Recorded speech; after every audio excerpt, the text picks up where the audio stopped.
Life always has its own plan அப்படின்னு சொல்லலாம். ரொம்ப பொருந்தும் அது என் வாழ்க்கையில். ஏன்னா நாங்கள் கார் வாங்குவோம்னு நினைக்கல, அதுவும் லோன் எடுத்து அது நடந்தது. அடுத்தது வீடு கட்டுறதுக்கு ஆல்மோஸ்ட் பணம் ரெடி பண்ணிட்டேன். என்னோட நகை சேல் பண்ணது, கொஞ்சம் லேண்ட் சேல் பண்ணது, அது எல்லாத்தையும் வச்சு முடிச்சிடலான்னு பார்த்தோம். பட் அதையும் மீறி லோன் வாங்க வேண்டியது இருந்தது. ஸோ டோட்டலாக அபவுட் ஒரு 14.5 lakhs கிட்ட லோன் எடுக்க வேண்டியது இருந்தது. ஸோ அது எப்படி 3 to 4 years, மேக்ஸிமம் 4 yearsக்குள்ளே எப்படி முடிக்கலாம் அப்படிங்கிற என்னோட பிளானை தான் இன்றைக்கி உங்க கூட ஷேர் பண்ண போகிறேன். இது உங்களுக்கு லோன் இருந்தால் முடிக்கிறதுக்கு ஹெல்ப்ஃபுல்லாக இருக்கும் அப்படிங்கிற ஒரே காரணத்துக்காக தான் இந்த வீடியோ. ஸோ நான் ஒரு பேங்கராக ஒர்க் பண்ணியிருக்கேன் 5 years. ஸோ அந்த எக்ஸ்பீரியன்ஸ் எல்லாத்தையும் வச்சு தான் இந்த கால்குலேஷன் நான் போட்டிருக்கேன். எனக்கு இது செட் ஆகுது. ஸோ அதை தான் ஷேர் பண்ண போகிறேன். நான் எடுத்தது பார்த்தீங்கன்னா 14.5 lakhs. ஸோ ஆல்ரெடி ஒரு லோன் மட்டும் நான் கொஞ்சம் ஆல்ரெடி ரீபேமெண்ட் பண்ணிட்டேன் ஒரு 3-4 months. ஸோ இப்போ பார்த்தீங்கன்னா நியர்லி ஒரு 14 lakhs அந்த மாதிரி 14 lakhs கிட்டக்க இருக்குது. ஸோ எப்போவுமே நம்ம சேவிங்ஸ் அதெல்லாத்தையும் விட டெப்ட் ரீபேமெண்ட்டை ப்ரையாரிட்டைஸ் பண்ணணும். ஸோ அது ஏன்னா நம்ம ஃபஸ்ட்டு நம்ம லோன் எல்லாத்தையும் முடிச்சிட்டோன்னா அதுக்கப்புறம் நம்மளுக்கு வர இன்கம் எல்லாமே நம்மளோட சேவிங்ஸ் இன்வெஸ்ட்மெண்ட்டுக்கு இருக்கும். பட் இந்த கடன் வச்சுக்கிட்டே இருந்தோம்னா அது ஒரு சுமையாக தான் தெரியும்.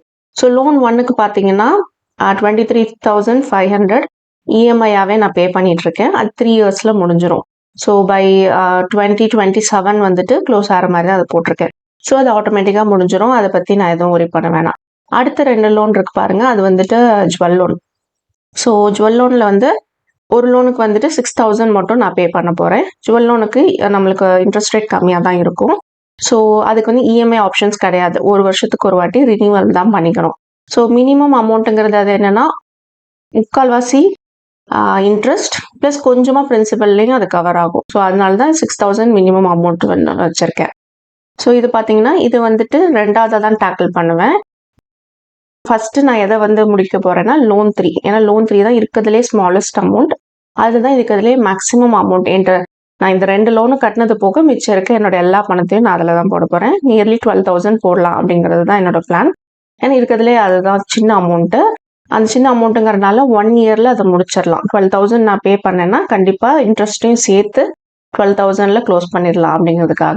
இப்போ நான் அதில் 1 yearல முடிச்சிட்டேன்னு வச்சுக்கோங்களேன், அந்த 12,000ஐயும் லோன் 2ல போட ஆரம்பிச்சிருவேன். ஸோ லோன் 2ல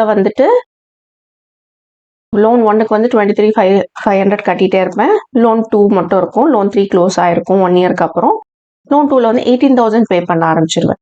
ஸோ அது இன்னும் சீக்கிரமாக முடிய ஆரம்பிக்கும். ஏன்னா நம்மளுக்கு எப்போவுமே பிரின்சிபல் எவ்வளோ பாக்கி இருக்கோ அதுக்கு தான் வட்டி கால்குலேட் ஆகி போட்டுகிட்டே வருவாங்க.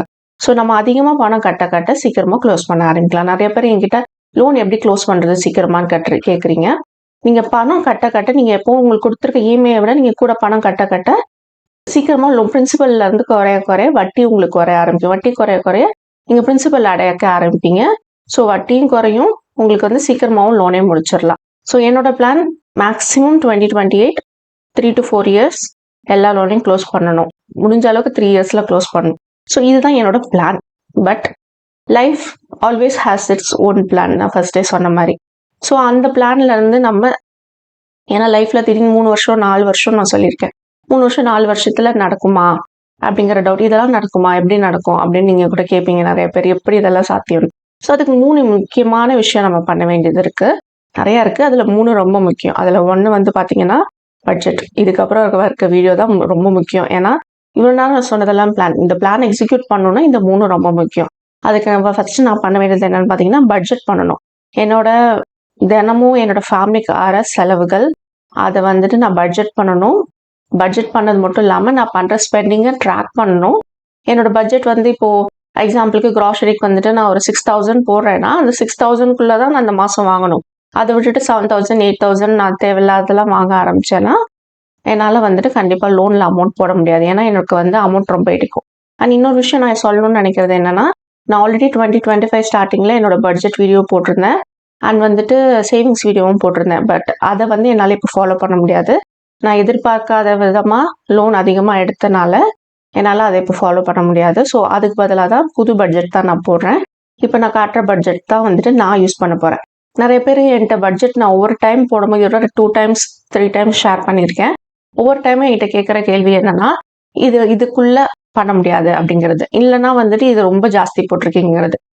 ஒவ்வொரு ஃபேமிலியும் ஒவ்வொரு மாதிரி, ஆல் ஆர் யூனிக். இதை நான் எப்போவுமே சொல்லுவேன். ஸோ வந்து இது என்னோட ஃபேமிலிக்கு சூட் ஆகுது. ஸோ என்னோட ஃபேமிலியில் எதுக்கு எவ்வளோ செலவு பண்ணுவாங்க, நாங்கள் வந்து முடி வீட்டில் கட் பண்ணுவோம், நீங்கள் வந்து பார்லர் போய் கட் பண்ணுவீங்களா இருக்கலாம். ஸோ அந்த மாதிரி நாங்கள் வந்து பால் கம்மியாக குடிப்போம், நீங்கள் பால் அதிகமாக குடிப்பீங்களா இருக்கலாம். இந்த மாதிரி எதுவும் சொல்ல முடியாது. ஸோ பட்ஜெட் வந்து ஒவ்வொருத்தவங்களுக்கும் ஒரு மாதிரி மாறும். ஸோ உங்களோட பட்ஜெட்டை நீங்கள் வந்து அனலைஸ் பண்ணணும். அதை அனலைஸ் பண்ணுறதுக்கு என்ன பண்ணணும் அப்படின்னா, நீங்கள் வந்து ட்ராக் பண்ணணும். ஒரு 1 மந்த் என்னெல்லாம் செலவாகுதோ, நீங்கள் பட்ஜெட் போட வேணாம். 1 மந்த் இன்னைக்கு என்னெல்லாம் செலவுன்னு டேட் போட்டு நோட்டில் எழுதிட்டே வாங்க. உங்களுக்கு ஸ்ப்ரெட் ஷீட், எக்ஸல் ஷீட் அதெல்லாம் வேணாம். நீங்கள் வந்து இதில் எழுதிட்டே வாங்க, ட்ராக் பண்ணி பாருங்கள். அப்போ தான் நீங்கள் வந்து மளிகை சாமானுக்கு எவ்வளோ செலவு பண்ணுறீங்க, வெஜிடபிள்ஸ்க்கு எவ்வளோ செலவு பண்ணுறீங்க, ஒரு டாக்டர்கிட்ட போனால் எவ்வளோ செலவாகுது, இதெல்லாம் நீங்கள் ட்ராக் பண்ண முடியும். வெளியில் எவ்வளோ செலவு பண்ணி சாப்பாடு வாங்கி சாப்பிட்றீங்க, இது எல்லாத்தையும் அப்போ தான் நீங்கள் தெரிஞ்சுக்க முடியும். இதை தெரிஞ்சுக்கிட்டாதான் பட்ஜெட்டே கிரியேட் பண்ண முடியும். ஸோ இந்த மாதிரி நான் 1 இயராக பண்ணுறதை தான் உங்க கூட பட்ஜெட்டில் ஷேர் பண்ணுறேன். நான் வந்து ஜஸ்ட் ஏதோ பண்ணணும் சொல்லணுங்கிறதுக்காக சொல்லலை. ஸோ இன்னொரு விஷயம் நான் சொல்லணும்னு நினைக்கிறது என்னென்னா, பாசிட்டிவாக இருங்க எப்போவுமே. இல்லை அதெல்லாம் வாய்ப்பே இல்லை, சாத்தியமே இல்லைன்னா உங்களால் முடியாது கண்டிப்பாக. பட் நீங்கள் வந்து இல்லை முடியும், பண்ணிடலாம் அப்படின்னு நம்பிக்கையோடு இருங்க. அண்ட் அதுக்கான எஃபோர்ட்டையும் போடுங்க, கண்டிப்பாக முடியும். ஸோ என்னோடது பார்த்தீங்கன்னா 20,000 to 25,000 பட்ஜெட் வந்து வச்சுக்க போகிறேன். இந்த 3 இயர்ஸுக்கு இப்படி தான் இருக்க போகுது. ஸோ இந்த 3 இயர்ஸில் நான் கட் பண்ண வேண்டியது நிறையா இருக்குது. அதுக்கு நான் அதிகமாக பண்ண போகிறது என்னென்னா, நோ ஸ்பெண்ட் சேலஞ்சுன்னு சொல்லுவாங்க. நிறைய மினிமலிஸ்ட் இதை பண்ணுவாங்க. இதுக்கான செப்பரேட் வீடியோ நான் போட்டிருக்கேன், அதை டிஸ்கிரிப்ஷன் பாக்ஸில் லிங்க் பண்ணுறேன். No spend challenge and frugal லிவிங்கும் ரொம்ப முக்கியமான விஷயம். அடுத்தது 2வது இம்பார்ட்டண்ட்டான விஷயம் என்னன்னு பார்த்தீங்கன்னா, emergency fund. So emergency fund வந்துட்டு கண்டிப்பாக இருக்கணும். ஏன்னா ஃபஸ்ட்டே சொன்ன மாதிரி life has its own plan. So அதை 3 வருஷம் 4 வருஷத்துல என்ன நடக்க போகுதுன்னு நம்மளுக்கு தெரியாது. ஸோ எமர்ஜென்சியாக ஏதாவது ஒரு அமௌண்ட் தேவைப்படுதுன்னா நம்ம லோனுக்கு கட்டணும்னு வச்சிருக்கிறதுல போய் கை வைக்கிற மாதிரி ஆகும். ஸோ அது மாதிரி இல்லாமல் இருக்கிறதுக்கு எமர்ஜென்சி ஃபண்டுன்னு செப்பரேட்டாக ஒரு சேவிங்ஸ் அக்கௌண்ட் ஓப்பன் பண்ணிட்டு அதில் மாதம் ஒரு 2,000 3,000 என்ன முடியுதோ அந்த அமௌண்ட்டை அதில் சேர்த்துக்கிட்டே வரணும். அதில் ரொம்ப எமர்ஜென்சி வந்தால் மட்டும்தான் அதில் கை வைக்கணும். ஆல்ரெடி நான் அதில் கொஞ்சம் ஃபஸ்ட்டு நான் ஒரு 2 lakhs கிட்ட வச்சுருந்தேன். பட் அதை எடுத்து நாங்கள் செலவு பண்ண வேண்டியதாகிடுச்சு. பட் இப்போ ஒரு சின்ன அமௌண்ட் இருக்குது.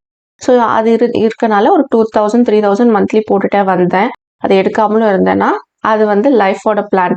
அன்எக்ஸ்பெக்டட் டேர்ன்ஸ் ஏதாவது வந்ததுன்னா அந்த டைமில் ரொம்ப ரொம்ப அவசியமான தேவைகள் இது வந்து தவிர்க்கவே முடியாது, இப்போ பண்ணியே ஆகணும், அந்த மாதிரி எமர்ஜென்சியான ஏதாவது வந்ததுன்னா அதுக்கு மட்டும் அந்த எமர்ஜென்சி ஃபண்டில் நம்ம யூஸ் பண்ணிக்கலாம், லோனில் இருக்க அமௌண்ட்டில் கை வைக்காம. 3வது முக்கியமான விஷயம் என்னென்னா, என்னோட சேவிங்ஸையும் வந்து மாற்ற போகிறேன். எப்படி பட்ஜெட் மாற்றினேனோ அதே மாதிரி சேவிங்ஸையும் மாற்ற போகிறேன். ஸோ சேவிங்ஸ் கோலில் எனக்கும் என் ஹஸ்பண்டுக்குமான இன்வெஸ்ட்மெண்ட் கோல்ஸை வந்துட்டு கொஞ்சம் தள்ளி போட போகிறோம். ஸோ இதை தள்ளி போடுறது வந்துட்டு பார்த்தீங்கன்னா, ரொம்ப நெசசரி என்னவோ அதை மட்டும் நாங்கள் கண்டினியூ பண்ணிவிட்டு அதுலேயும் மினிமம் கரெக்டாக என்ன தேவையோ அதை மட்டும் போட்டுக்கிட்டு மற்றது எல்லாத்தையும் கட் பண்ணிக்க போகிறோம். ஃபார் எக்ஸாம்பிள் பிபிஎஃப் வந்து என் பையனோட காலேஜ் சேரும் போது பயணம் அப்படிங்கிறதுக்காக போஸ்ட் ஆஃபீஸில் பிபிஎஃப் போடுறேன். ஸோ அதில் வந்து மினிமம் அமௌண்ட்டாக ஒரு 2,000 போடலாம் அப்படின்ட்டு இருக்கும்.